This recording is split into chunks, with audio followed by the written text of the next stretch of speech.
Times network ద్వారా గుర్తించబడ్డ India's number 1 varicose veins hospital Avis ని సంప్రదించండి. Welcome to Suman TV. నేను మీ సుమన్ టీవీ నాగ్. కోల్కతా ఇన్సిడెంట్కి సంబంధించింది నేను రవీంద్రనాథ్ గారు చేస్తున్నటువంటి ప్రయత్నం ఏదైతే ఉందో ప్రతి ఒక్క ఆడియన్స్ మాతో పాటు కలిసి వస్తూ ఉన్నారు. ఒక రైట్ జడ్జిమెంట్ కోసం మేము కూడా ఎదురు చూస్తూ ఉన్నాము. చాలా డీప్ ఎమోషన్స్ తోటి కనెక్ట్ అయ్యి దీన్ని చేస్తూ ఉన్నాము.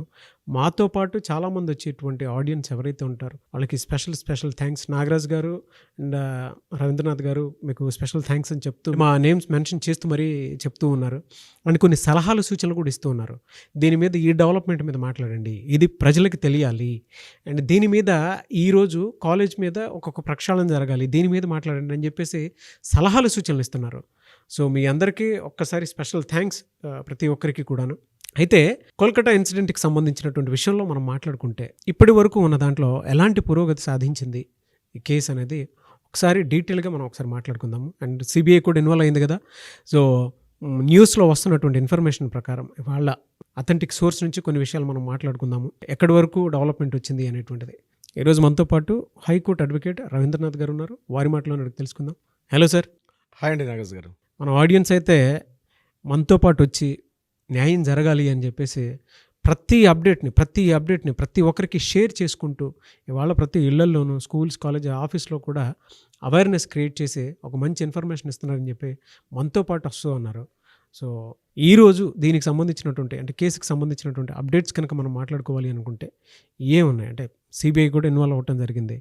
సో ఏం జరుగుతుంది? జ్యుడిషియల్లో ప్రతిరోజు ఒక లైవ్ టెలికాస్ట్ సుప్రీంకోర్టులో ఏదైతే ట్రయల్స్ అవుతున్నాయో ఒక సత్సంప్రదాయాన్ని తీసుకొచ్చారు. సో మనం కూడా ఏంటంటే ఈ కేసు సంబంధించి ప్రతి ఒక్కరు తెలియాలి, లీగల్ రైట్స్ ఎలా ఉంటాయి, ఏమేమి పురోగతి సాధించారు, దీనివల్ల ఫ్యూచర్లో చాలా మంచి రిజల్ట్స్ వస్తాయి, ఒక మంచి న్యాయం జరిగే అవకాశం ఉంటుంది విక్టిమ్ యొక్క ఫ్యామిలీస్కి కానివ్వండి. ఆ సంఘటనకు సంబంధించి మళ్ళీ ఇట్లాంటి పునరావృతం కాకుండా ముఖ్యంగా సుప్రీంకోర్టు చెప్పిన గైడ్లైన్స్లో కూడా ఇటువంటి విషయాలు మళ్ళా రిపీట్ కాకుండా ఈ జాతర ఎక్కడితో పులి స్టాప్ ఉండాలి అని నేను చెప్పడం జరిగింది. సో మనం చేస్తున్నటువంటి ఏదైతే ఉందో డైలీ అప్డేట్స్ మనం అందించే ప్రయత్నం చేస్తున్నాం. దీంట్లో కూడా ముఖ్యంగా ఈ రోజు విషయానికి వస్తే నాగరాజ్ గారు ముఖ్యంగా సిబిఐ వాళ్ళు ఎంక్వైరీ చేయడం మొదలుపెట్టారు.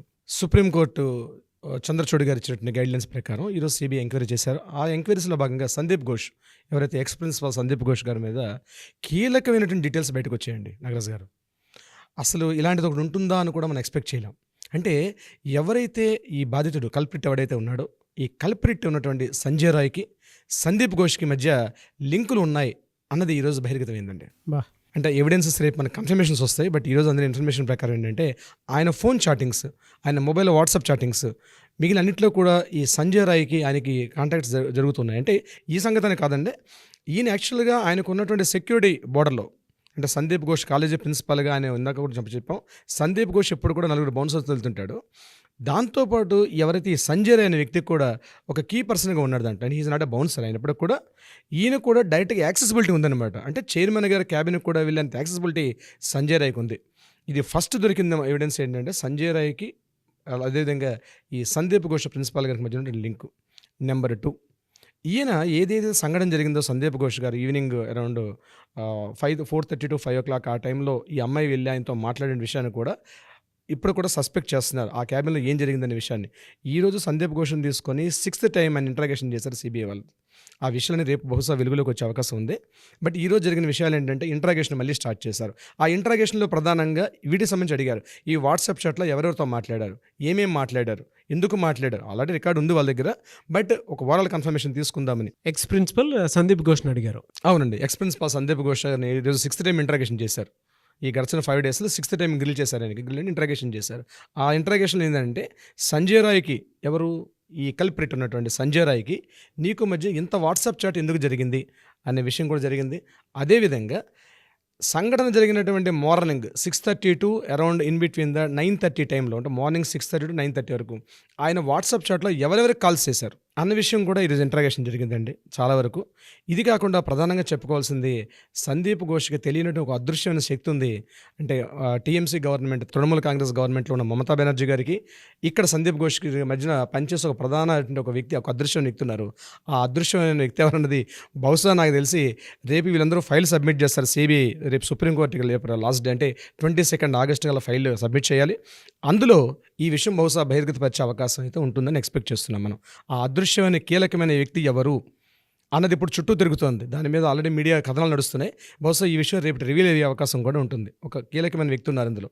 బా ముఖ్యంగా సందీప్ ఘోష్ ఎవరైతే ఎక్స్ ప్రిన్సిపాల్ అనే వ్యక్తి ఉన్నారో, ఈయన చేసినటువంటి మార్నింగ్ 6:30 టు అప్ టు 9:30 ఈ టైంలో జరిగినటువంటి ఎవరెవరితో మాట్లాడుతున్నారనే విషయం కాకుండా సంఘటనా స్థలాన్ని అంత తొందరగా ఎవిడెన్స్ని పూర్తిగా రూపుమాపేయాలని ఆయన ఇమీడియట్గా క్లీనింగ్ కార్యక్రమం పెట్టి తొందరగా చేసే పనులన్నీ కూడా ఈరోజు సస్పెక్ట్ చేస్తుంది సిబిఐ. ఇది కాకుండా సూసైడ్ చేసుకుంది అమ్మాయి అనే విషయం ఫోన్ చేశారు విక్టిమ్స్కి. ఎవరు చేశారు, ఎందుకు చేశారు, ఆ కాల్ డేటాను కూడా కలెక్ట్ చేశారు ఈరోజు దానికి సంబంధించి. అంటే ఫస్ట్ ఇన్ఫర్మేషన్ రిపోర్ట్ అనేది ఎప్పుడు కూడా ఎవిడెన్స్లో చాలా కీలకం అండి.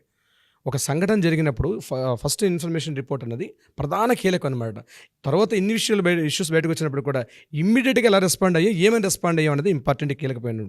దాని మీదే మ్యాక్సిమం టైం అంతా కూడా ఈరోజు సస్పెక్ట్ చేస్తూ సంజయ్ ఘోష్ ఇంట్రాగేషన్ చేసే విషయం తెలిసింది. ప్రధానంగా ఈ కేసుకు సంబంధించి మమతా బెనర్జీ గారి యొక్క మేనల్లుడు ఒక కీలక పాత్రధారిగా ఉన్నాడు అన్న విషయం వినిపిస్తోంది. బట్ ఎంతవరకు కరెక్ట్ అంది మనకు పక్కా ఇన్ఫర్మేషన్ అయితే లేదు.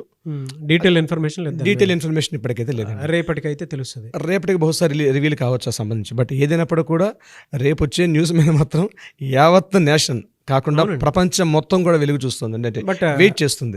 మమతా బెనర్జీ మేనల్లుడికి సంబంధించినటువంటి కొన్ని న్యూస్ కథనాలు అయితే చూసాం కానీ బట్ అందులో ఏది వాస్తవం ఏది కాదు అనేటువంటి దాని మీద డీటెయిల్స్ అయితే పర్టికులర్గా తెలియదు. మీరు గూగుల్ కనుక చేస్తే చాలా డీటెయిల్స్ అయితే వాటికి సంబంధించింది కూడా తెలుస్తూ ఉంటుంది. సో మేబీ అంటే చాలామంది దానికి సంబంధించినటువంటి వాటిల్లో క్లారిటీ ఎందుకు లేదు అని అంటే ఫర్దర్గా దీని మీద సిబిఐ విచారణ జరుగుతుంది, కోర్టు ట్రయల్లో ఉంది కాబట్టి సో దానికి సంబంధించిన డీటెయిల్స్ అయితే డిస్క్లోజ్ చేయలేరు కాబట్టి ఈ విధంగా ఉంది ప్రస్తుతం ఉన్న డేటా ప్రకారం. అయితే ఏదేమైనప్పుడు కూడా సందీప్ ఘోష్ ఎక్స్ ప్రిన్సిపల్ సందీప్ ఘోష్ మాత్రం చాలా వరకు చిక్కుల్లో ఇరుక్కున్నట్టుగానే కనిపిస్తుంది సార్. డెఫినెట్గా ఆయనకి శిక్ష పడే అవకాశం అయితే ఉంది కనిపిస్తుంది ఇక్కడ. బట్ రిజల్ట్ అంది జడ్జిమెంట్లో ఉంటుంది అది. ఇక రెండో విషయానికి వస్తే సంజయ్ రాయ్, మనం ప్రధానంగా మాట్లాడుకోవాల్సినటువంటి ఒక కీలకమైన వ్యక్తి సంజయ్ రాయ్. ఈ సంజయ్ రాయ్ అనే వ్యక్తి అసలు ఏం జరిగింది, ఆగస్ట్ 5 నుంచి ఈయన యొక్క మొత్తం కేసు స్టడీని తీసుకొచ్చారు సార్. ఆగస్ట్ 5వ తేదీ నాడు ఈయన ఖరగ్పూర్ వాళ్ళ బంధువుల ఇంటికి వెళ్ళాడు.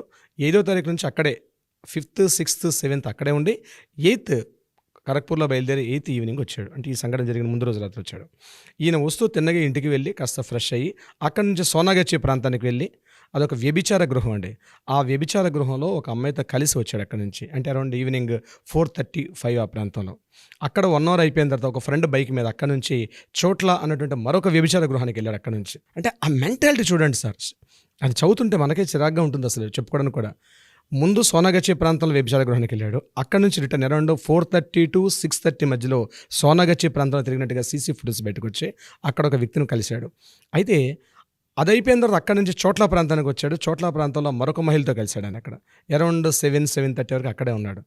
మీడియా వాళ్ళు వెళ్ళి ఆమెను కలిశారు. యాక్చువల్గా ఆ వ్యభిచార గృహంలో ఏ వ్యక్తిని అయితే, అంటే ఏ స్త్రీతో అయితే నేను కలిశాడో ఆమెను వెళ్ళి ఇంట్రాగేట్ చేశారు మీడియా వాళ్ళు. ఇమ్మీడియట్గా ఉంటుంది కదా మీడియా వాళ్ళు, అంటే క్యూరియాసిటీ ఉంటుంది కదా. వెళ్ళి కలిస్తే ఆమె ఒకటే మాట చెప్పింది, నాగరాజ్ గారు, మేము ఉన్నాం కదండి, వేల మంది లక్షల మంది ఇక్కడ ఉన్నాం మేము సోనాగచ్చిలో, అంత క్రూయల్టీగా ఆమె దగ్గరికి వెళ్ళి చంపాల్సిన అవసరం వచ్చింది. ఆమె కూడా చూడండి, ఒక వ్యభిచార స్త్రీ కూడా హర్షించట్లేదు ఈ విషయం మీద. మేము ఉన్నాం 30,000 మంది పైగా సోనాగచ్చిలో ఉన్నాం, చోట్ల అక్కడ అనధికారం అయినప్పుడు కూడా అఫీషియల్గా నడుస్తుంటుంది అది విషయం. మేము ఉండగా అక్కడికి వెళ్ళి ఆమెను చంపాల్సినంత దుర్మార్గుడా వీడు, ఇలాంటి వ్యక్తిని నిలువున ఉరి తీయాలి అని అమ్మాయి కూడా చెప్పడం జరిగిందని మీడియాలో వార్తా కథనాలు వినిపిస్తున్నాయి. సో చోట్ల ప్రాంతం నుంచి ఆయన 7:30 ఆ ప్రాంతంలో అక్కడ నుంచి ఎగైన్ తిన్నగా కాలేజీకి వచ్చాడు ఆయన. ఆయన చూడండి యాక్సెసిబిలిటీ కాలేజీలో ప్రతి చోటుకి వెళ్ళేంత యాక్సెసిబిలిటీ ఉంది. తిన్నగా ఎమర్జెన్సీ వాడికి వెళ్ళి అక్కడ డోర్ లాక్ చేసి ఉందని ఇమీడియట్గా డోర్ను కూడా బ్రేక్ చేశాడు. అది కూడా సీసీ ఫుటేజ్లో బయటకు వచ్చింది. ఒప్పుకున్నాడు ఆయన. నిన్న జరిగిన పాలిగ్రఫీ టెస్ట్లో కూడా, నిన్న జరిగిన ఇంట్రాగేషన్ అనే విషయాలను ఒప్పుకున్నాడు. పాలిగ్రఫీ టెస్ట్లో ఒప్పుకున్నాడు. ఈరోజు జరిగిందండి, మార్నింగ్ ఈరోజు ఆయనకి పాలిగ్రఫీ టెస్ట్ కూడా జరిగింది ఈరోజు. అక్కడ నుంచి ఆయన ఎమర్జెన్సీ నుంచి తిన్నగా మరలా ప్రిన్సిపాల్ రూమ్ దగ్గరికి వెళ్ళాడు. చూడండి 7:30 to 8 మధ్యలో ప్రిన్సిపాల్ రూమ్ని కలవడం అన్నది అది ఇక్కడ సస్పెక్ట్ చేస్తుంది సిబిఐ వాళ్ళది. అంటే 7:30కి ఇవన్నీ తిరిగి వచ్చిన తర్వాత ఈ వస్తూ పూర్తిగా డ్రంక్ అండ్ డ్రైవ్, అంటే పూర్తిగా తాగి ఉన్నాడు, మద్యం సేవించి ఉన్నాడు. మద్యమే సేవించాడో వీటితో పాటు ఇంకేమైనా తీసుకున్నాడు అంది బహుశా రేపు రిపోర్ట్స్లో మనకి వినిపించే అవకాశం ఉంటుంది. సో ఇవన్నీ కలిసి ప్రిన్సిపాల్ రూమ్కి వెళ్ళాడండి. 7:30 నుంచి 8:30 ఆ ప్రాంతంలో ఈయన ప్రిన్సిపాల్ రూమ్ ఛాంబర్కి వెళ్ళాడు. ఇది ఇక్కడ ఒక సస్పెక్ట్ అవుతుంది. ఇక్కడ ఎందుకు వెళ్ళి కలిశాడు ప్రిన్సిపాల్ ఛాంబర్ని, అంటే ఒక ఆఫ్టర్ ఆల్ ఒక volunteer, civic volunteer head of the institution అంటే ప్రిన్సిపాల్ రూమ్కి డైరెక్ట్ యాక్సెసిబిలిటీ అంటే ఎంతో చనువు ఉంటే కానీ డైరెక్ట్గా వెళ్ళలేమండి నాగరాజు గారు. అట్లాంటిది ఆయన వెళ్ళి పర్సనల్గా కలిసి రిటర్న్ మళ్ళీ 9:30కి వచ్చి అక్కడ నుంచి బైక్ మీద మరి వేరే ఫ్రెండ్ తోటి వేరే చోటికి వెళ్ళి ఏవో సమ్ ఫుడ్ అవన్నీ కూడా క్యారీ చేసి తీసుకొచ్చి 12:30 ఆ ప్రాంతంలో పడుకున్నాడు సార్. ఈయన ఏదో ఫోన్ వచ్చింది ఆయనకి ఆ టైంలో 12:30 ఆ టైంలో ఫోన్ వచ్చింది. ఆ రింగ్ అయిన తర్వాత 12:31 ఆ మధ్యలో ఫోన్ వచ్చింది. అరౌండ్ 3:30 ఆ టైంలో ఈయన 4th ఫ్లోర్కి సెమినార్ హాల్కి స్టెప్స్ ఎక్కుంటూ సీసీ ఫుటేజ్లో మనకు కనిపిస్తున్నాయి. 4th ఫ్లోర్కి వెళ్ళాడు. అక్కడ ఈ దారుణమైన అకృత్యం జరిగింది. అది ఈ సంజీరా చేసినట్టుగా క్లియర్గా బహిర్గతపరిచింది అనమాట. ఇది యాక్చువల్గా సంజీరా ఏం చేశాడు అన్నది మనకి కనిపిస్తుంది స్టోరీ అండి. ప్రస్తుతం ఉన్న డెవలప్మెంట్ ప్రకారం ఇక్కడ వరకు వచ్చింది. At the same time supreme court guidelines ప్రకారం ఒక బాడీ ఏర్పాటు చేసి టాస్క్ ఫోర్స్ బాడీని ఏర్పాటు చేశారు. ఆ టాస్క్ ఫోర్స్ బాడీ కూడా ఒక మెయిన్ పాయింట్స్ తోటి అంటే మెడికల్ కాలేజ్ అలాగే ఫార్మసీ వీళ్ళందరికీ సంబంధించిన గైడ్లైన్స్ కోసం వాళ్ళ రక్షణ చర్యల కోసం ఎటువంటి తీసుకుంటే బాగుంటుందని చెప్పి ఒక గైడ్లైన్స్ 2 monthsలో ఇవ్వమని చెప్పి నివేదిక ఇచ్చారు. దాని మీద వాళ్ళందరూ కూడా ఈరోజు కూడా వాళ్ళందరూ కూడా ఒక కూర్చొని ఒక సిట్టింగ్ ఏర్పాటు చేసుకున్నారు. ఒక 10 మంది గ్రూప్తో కలిసినటువంటి ఒక టాస్క్ ఫోర్స్ మెంబర్స్ అంటే గైడ్లైన్స్ కోసం అని చెప్పి. వీళ్ళకి 2 months టైం ఉంది. ఆ 2 monthsలో వాళ్ళు హ్యాండ్ ఓవర్ చేస్తారు. ఇదిలా జరుగుతుండగా ప్యారలల్గా అక్కడ మమతా బెనర్జీ గవర్నమెంట్కి కూడా రేపు ఇచ్చారు. అంటే ఏం జరిగింది, 15వ తారీఖు ఉదయం ఎర్లీ అవర్స్లో సుమారుగా కొన్ని వందల మంది హాస్పిటల్ మీద దాడి చేసి అటాక్ చేసి అద్దాలని ధ్వంసం చేసి ఎమర్జెన్సీ వాళ్ళని కుర్చీలని మంచాలని పగలగొట్టి అక్కడ భయభ్రాంతులు గురి చేశారు. అక్కడ పేషెంట్స్ అందరికి కూడా గూండాలు విద్యార్థులు ముసుగేసుకున్నట్టు కొంతమంది గూండాలు. బంగ్లాదేశ్లో ఏ విధంగా అయితే చేశారో అట్లాంటిది. యాక్చువల్గా హాస్పిటల్ అంటేనే రోగులు ఉంటారు కదండి, రకరకాల ప్రాబ్లమ్స్ ఉంటారు. ఏం జరుగుతుందో తెలియక ఒక భయభ్రాంతుల సిచ్యువేషన్ గురి చేశారు కొంతమంది గుండాలు కలిసి. ఈ సమయంలో అక్కడ ఉన్నటువంటి తలా పోలీస్ స్టేషన్కి ఏదైతే పరిధిలోకి ఉన్నటువంటి ఆ ప్రాంతంలో ఇంత అటాక్ జరుగుతున్నప్పుడు విషయం తెలిసి కూడా ప్రభుత్వం ముందస్తు చర్యలు ఎందుకు తీసుకోలేకపోయింది?